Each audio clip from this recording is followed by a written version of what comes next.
First things first, here's our learning target. We're going to use definitions, properties, postulates, and theorems to justify statements.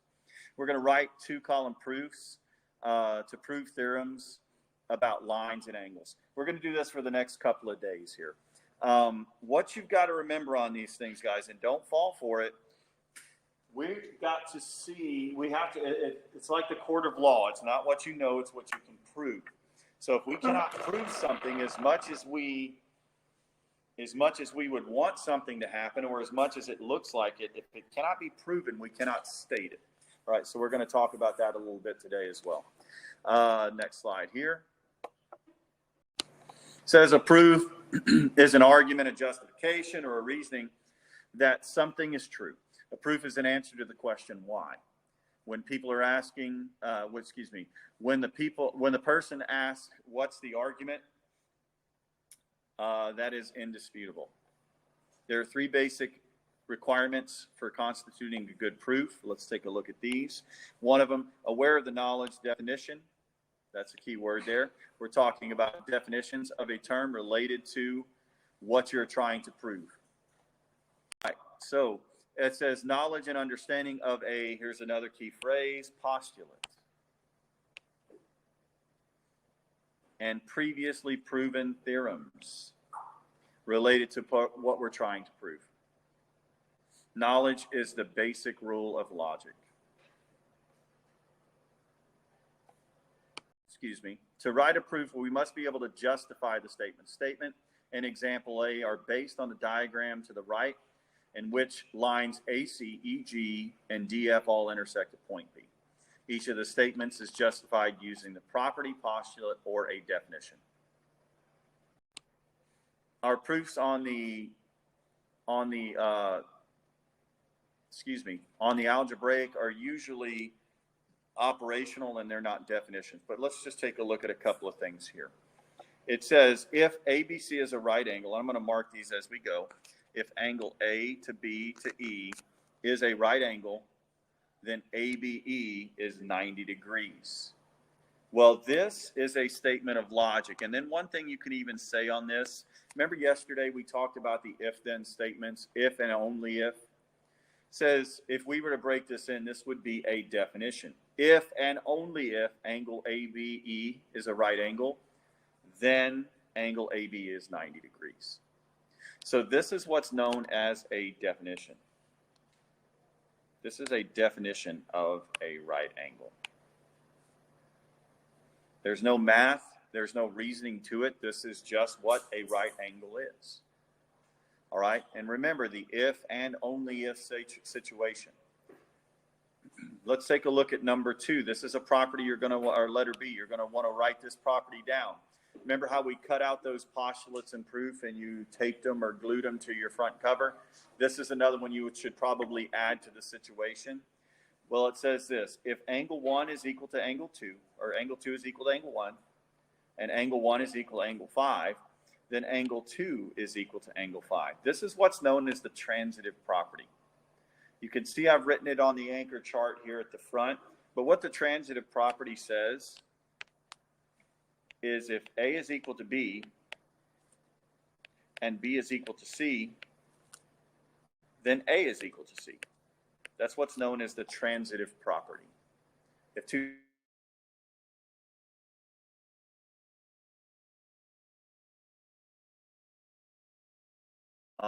so get yourself familiar with that. Next one, it says given B is the midpoint of segment AC. So let's take a look at this one real quick. If B, here's angle AC. If B is the midpoint of this, what this says is that AB, this little segment right here, is then equal to BC. Well, that is the definition of midpoint, isn't it? Because a midpoint means to cut into equal halves. So if we've cut this line to equal halves, that means this is the definition of a midpoint. There's no math, there's no reasoning here. That's just what the midpoint is, isn't it? cutting it into equal halves. Next statement.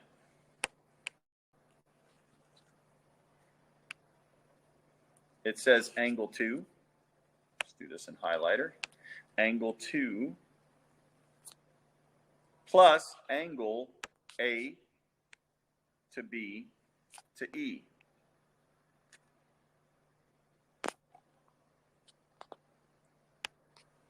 Are equal to angle D to B to E. Now, I know the directions are already there for you, but remember, this is a postulate that we've dealt with in the past already. We have two angles. Remember, the two parts add up to equal the whole. These are adjacent angles. So the postulate we have here is the angle addition postulate. And remember, the angle addition postulate just states that an angle is made up of all of the angles inside of it. So we add these up, and this is our angle addition postulate. Are we familiar? Remember hearing that one? That was the second one that we wrote actually on our little list there. It's not necessarily, there's no hierarchy of postulates and proofs, but that was just the second one that we've written down there, two angles. Interior angles make the larger ones. And then the last little step here, it says if angle 1, let's do a little erasing here. If angle 1, that's this one, is supplementary. Somebody remind me, what does supplementary mean? What does supplementary mean? Either one of them. Good. They add up to 180 degrees. Kind of like a straight line, right? These two are actually one step further. They're called a linear pair, aren't they? So if angle 1 is supplementary to FBG, excuse me, then angle 1 and angle FBG add up to 180. Well, that's the definition of supplementary angles. That's the definition of supplementary angles.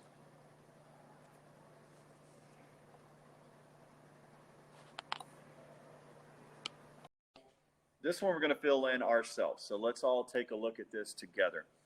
It says angle it's not angle. Remember, when we're looking at these things, we got to make sure we're looking at the right geometric shape. This is not an angle. This is talking about a line segment. It would be helpful if we had the line segment over the top, because technically a list of two letters just mean the distance.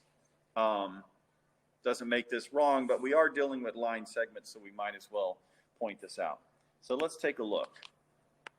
Line segment E to B plus line segment B to G add together to equal E to G. So let's talk about this first of all. What happened in this problem? Is this a definition? This is where you could also use that statement. If and only if E, G, and B, well, that actually works on this particular one, but this is not a definition of the line EG, is it? This is a math operation. So does anybody remember what this is called? Well, first of all, what geometric shape are we talking about here? Do we have a triangle? Do we have an angle? What do we have? What are we talking about on this particular one? What are EB and BG? Owen, what are those? So we're dealing with line segments, right? And we're going to go ahead and just abbreviate it to just segments, right? What does supplementary mean, though? Do you have proof? Did anybody tell you, and this is actually a little note on the other side, that that line crosses and forms 180 degrees? No. But we do have a postulate we have here. What do we have? Think about what we're talking about. What type of shape are we talking about again, Owen? Say it again. The shape, we're dealing with line segments. And what are we doing with our line segments?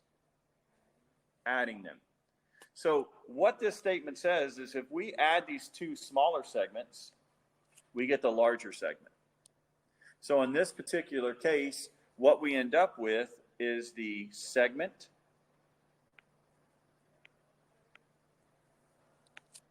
addition postulate.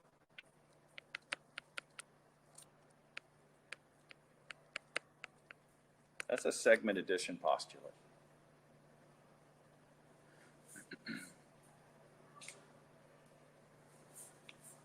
Let's take a look at the next thing. Now we're talking about angles on the next one. Get rid of this for now. And it says angle 5 is equal to angle 6. By the way, somebody asked me this question. What's the deal with the whole squiggly line over top of those things? That is the signal for congruent. We use an equal sign when we're dealing with numbers. We use congruent when we're dealing with geometric figures and shapes. All right, so it's just an equal sign, means congruent though. But it says if angle 5 is equal to angle 6, then BF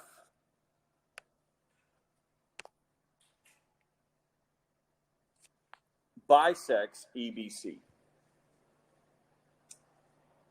What do y'all feel about that statement? Obviously, it's a true statement, right? It's in a geometric proof. What does it mean to cut in half in geometry? What's the fancy word for that? Cut into equal halves. Anybody recall? Joel? Very good. Why don't you speak up? I'm over here drowning. That's all right. Well, thank you. I appreciate it. So in this case, what we have, what's the shape we're talking about? Angle, right? Whoops. Sorry. This is the definition, isn't it? It's the definition of an angle bisector.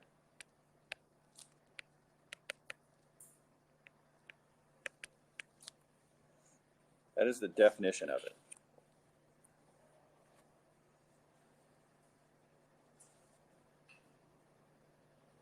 Moving to C, it says angle 1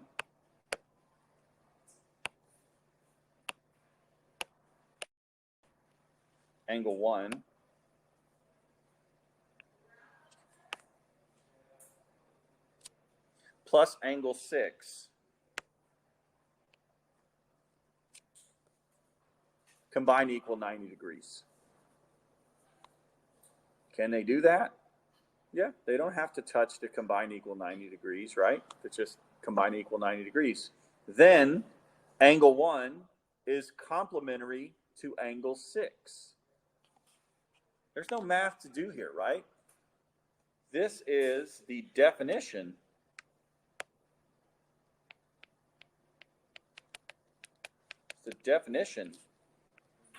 of complementary angles.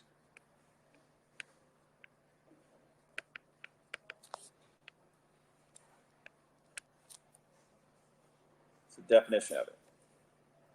We've had a lot of definitions today, right?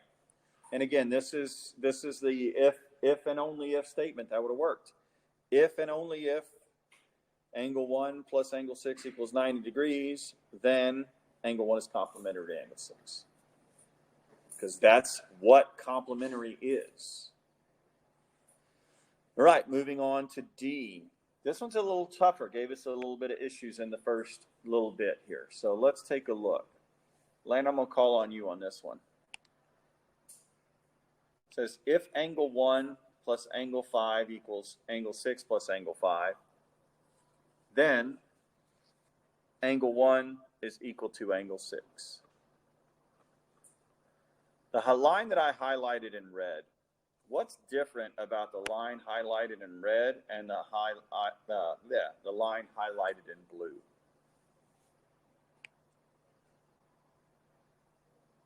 What's different about them? Where did it go? Huh? No, say it. You said it right. You subtracted, right? Did you subtract from both sides? Do y'all remember what it was called when we do something from both sides? A what? Property of equalities. So what he saw is correct. We have a subtraction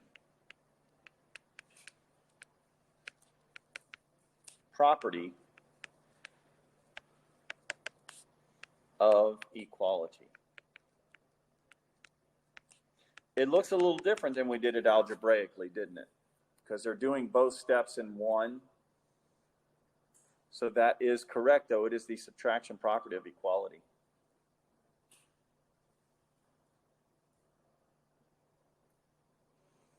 And then letter E. Letter E here.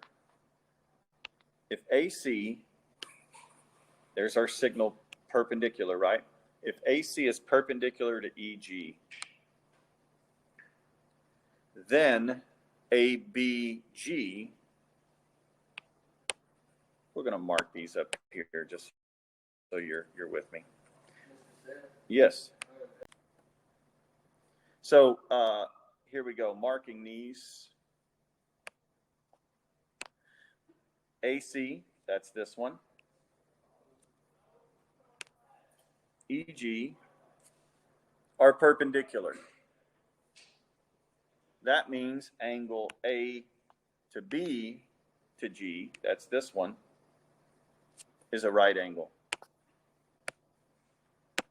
What do y'all think about that? What do you think, Abby?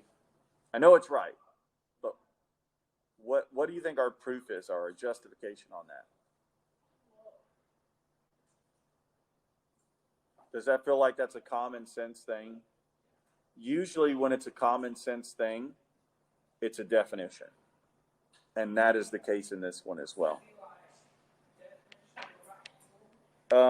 Definition of perpendicular angles.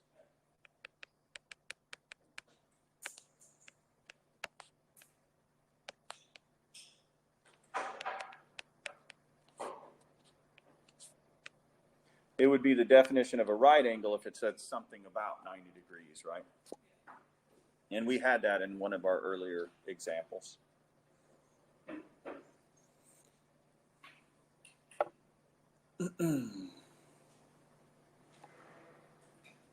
So we're going to take a look at this thing. Everybody watch this, because this is the mistake almost everybody makes. Do not assume an angle is a right angle because it appears to be 90 degrees. You must prove it.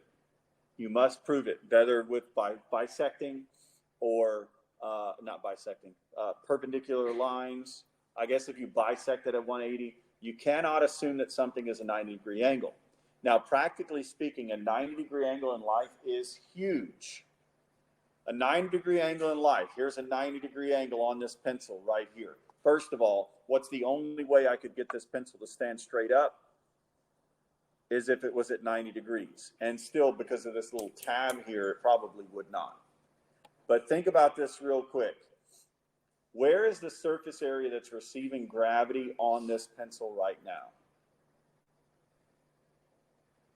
How much is getting surface area right now? Just that little bit right there, isn't it? What if I lean it just the slightest bit? Now, anything that the surface area is touching is now being pulled. So whenever gravity starts pulling on this thing, on a 90-degree angle, it actually strengthens the structure, right? It strengthens the structure. If we tilt it just a little bit, when we add weight, it's going to increase the weakness of that 90-degree angle. So it's very important that we get something to 90 degrees, and we cannot assume that something is 90 degrees. And then the last thing we're going to do together is our check for understanding. Explain why the following statement does not need to be justified. It says the midpoint of a segment is a point on the segment that divides it into two congruent segments. Why does that not need to be justified?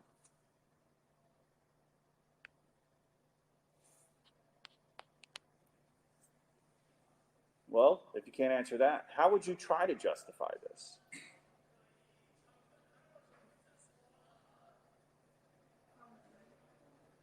Do what? Well, it says it. It says the midpoint of a segment is a point on the segment that divides it into two congruent halves. So, AKA, it's the definition of it, right? You don't need to justify a definition. So in this statement is a definition, and we don't need to justify or prove a definition. So that's what your answer to number 1 would be on check for understanding. There's no proving a definition. It's the definition. All right. Let's take a look at number 2. It says, given that R, S, and ST share a point S. Okay, we got that down. Critique the reasoning. Based on this information, I guess that's Michelle says, that the segment addition postulate justifies that RS plus ST equals RT. Is there a flaw in their reasoning, or is she correct? Explain. Well, in the beginning it says RS and ST share income of X, so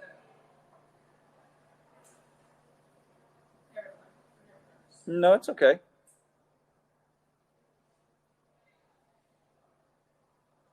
So RS plus ST would equal RT? No, what do you say? Because if RS, well, S is the endpoint, right? S is, no, it said they, they share the endpoint S. So the RT,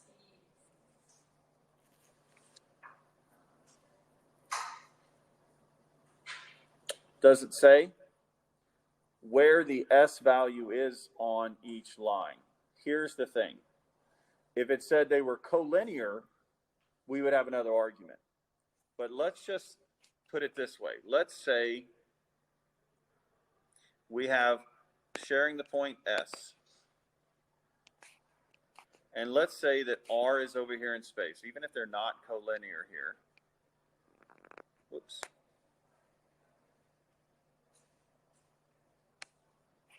So we got a little segment here. And let's say we have T, and it's only, hold on just a minute. It never told us that S was between those 2 points. Point T could be here, couldn't it? We have RS and ST. Are they sharing an endpoint? Yeah, they're sharing an endpoint. And T, though, is the one that's between the two. So does RS plus ST add up to equal this middle segment? No.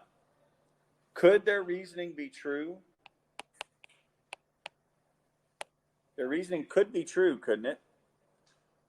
But it's not true all the time. It's not true all the time. All right, I'm going to write this on. We're going to do 3 a little bit differently.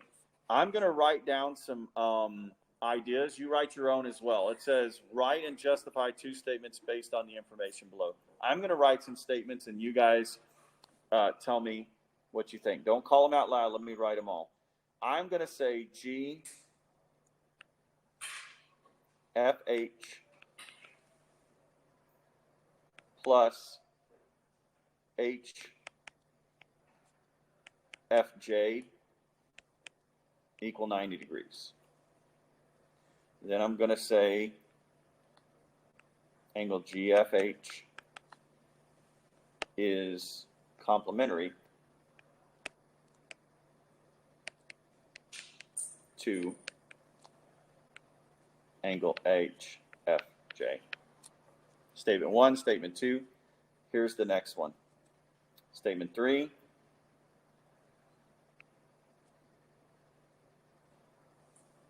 Oops. Do it in a different order. My statement 2 says this: FH3, FH bisects angle GFJ.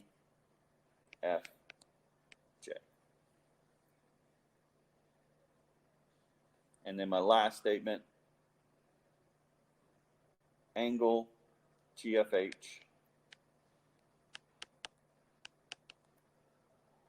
is equal to, congruent to, angle HFJ. So there you have 4 statements. Call on 4 different people here. See what we got. Marshall number 1. Is FGH plus HFJ equal to 90 degrees? Why not?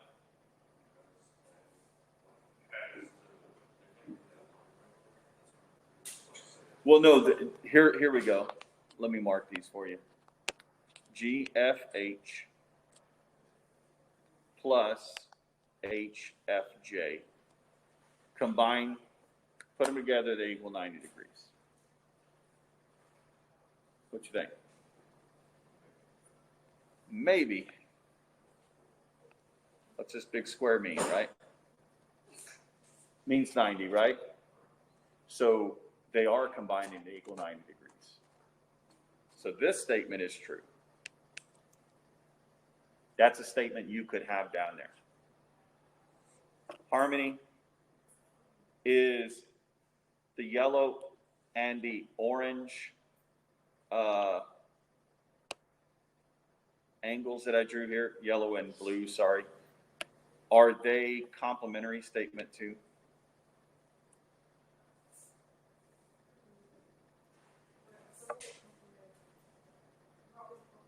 Somebody help her out.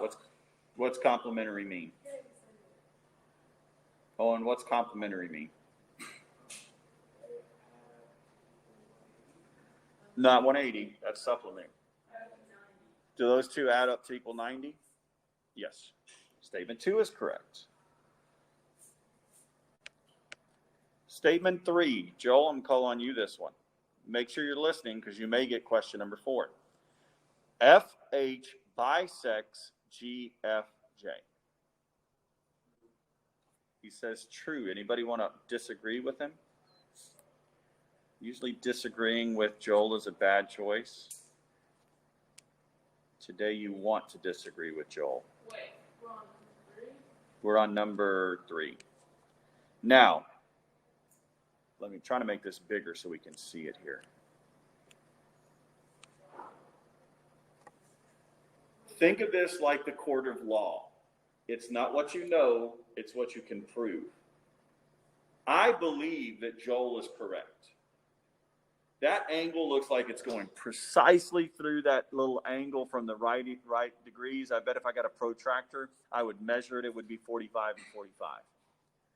But have we proven that? Nothing said that that was an angle bisector, did it? So I believe wholeheartedly that that's 45, 45. You may, like I said, if you measure it. But again, it's not what you know. It's like the court of law. It's not what you know. It's what you can prove. Do you have any proof that FH cut the other angle in half? Joel, got any proof? I'm cross-examining you here. You have proof? No. No proof, right? Is Joel right? Probably. Probably right. But nothing in here says that FH did bisect it. So it's an unproven fact. So we cannot say that this is an angle bisector. So, Landon, moving on to 4, I said GFH is equal to HFJ.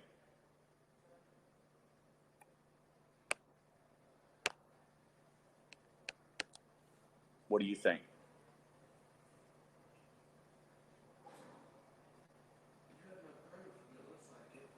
That's the perfect answer.